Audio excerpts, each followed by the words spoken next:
radio qui inspire les femmes. Bonjour, je m'appelle Dr Doudou Sagnan, je suis médecin et gynécologue obstétricien, résident à Dakar, au Sénégal. J'exerce le métier de gynécologue depuis plusieurs années avec une solide expérience sur le plan professionnel. Quels sont les signes annonciateurs d'un début de travail? Vous avez deux principaux signes qui annoncent l'entrée de la femme en début de travail. Le premier signe est l'apparition de contractions utérines. Ces contractions utérines se manifestent par un durcissement de l'utérus qui devient dur, contractile, perceptible à travers l'abdomen. Ces contractions utérines sont nécessaires à l'accouchement. En effet, ces contractions ont deux rôles. Le premier, c'est de propulser le fœtus hors de la cavité utérine. Le deuxième, c'est de faciliter l'ouverture du col, permettant la sortie du fœtus vers le milieu extérieur en empruntant le canal vaginal. L'autre signe fondamental, c'est la perte des os, communément appelée perte de la poche des os. C'est quoi la poche des os? C'est le sac amniotique qui contient à la fois l'embryon et le liquide amniotique. Donc cette perte de la poche des os se manifeste par un écoulement liquidien clair provenant de la cavité utérine et souvent extériorisé par les voies vaginales. Cet écoulement est souvent spontané, apparaît soudainement, et devant cet écoulement-là, il ne faut pas tarder, il faut aller à l'hôpital. L'autre signe qui est inconstant, c'est la perte du bouchon muqueux. Il s'agit d'un écoulement plus ou moins visqueux, sérosanguinolent, donc constitué d'un peu de mucus et de sang, qui apparaît également soudainement lorsque la femme commence à faire son travail.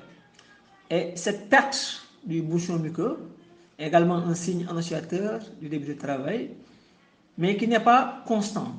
Il peut être présent chez certaines femmes et absent chez d'autres femmes. Quand être sûr qu'il est temps d'aller à la maternité? La question est importante dans la mesure où certaines femmes ne veulent pas trop tôt aller à l'hôpital au risque d'être retenues trop longtemps.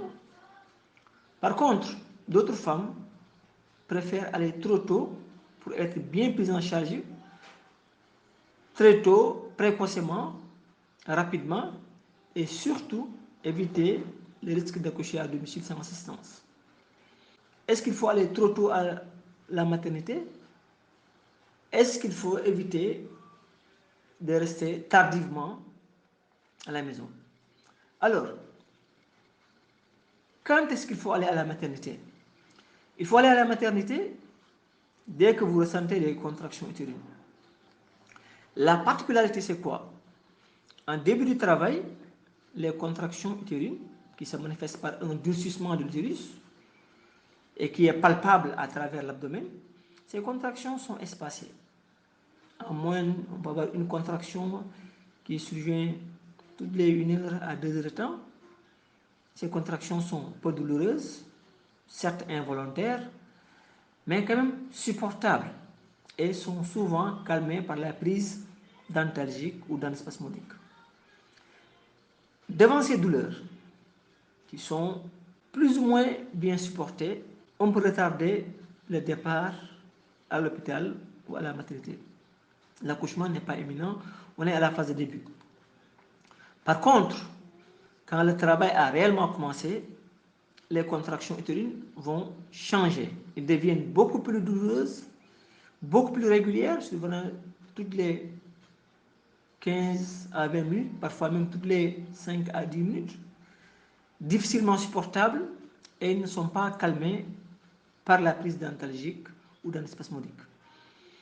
Devant l'apparition de ces contractions très rapprochées, intenses, douloureuses mal supporté, il faut aller à l'hôpital. Deuxième chose, quand vous voyez que la poche des os est rompue, il faut aller à la maternité. Quand vous observez un écoulement liquidien clair entre les jambes, ou bien un écoulement liquidien qui mouille les linges de corps, les sous-vêtements, il faut aller à l'hôpital. Quel que soit l'aspect de cet écoulement-là, au début cet écoulement-là est clair, mais quand l'écoulement liquidien change de texture, devient verdâtre ou jaunâtre, alors ça signe vraiment une urgence. Il faut aller à l'hôpital. En dehors de ces deux signes-là, à savoir l'apparition de contractions et la perte de la poche des os, il faut également aller à l'hôpital quand vous observez un saignement actif, c'est-à-dire du sang rouge mêlé au nez à des caillots.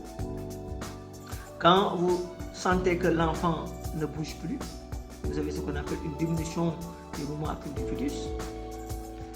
Quand vous avez des maux de tête intenses, quand vous avez un flou visuel, quand vous sentez, vous avez une douleur épigastrique en barre, quand vous sentez l'apparition brutale de crises convulsives, il faut aller à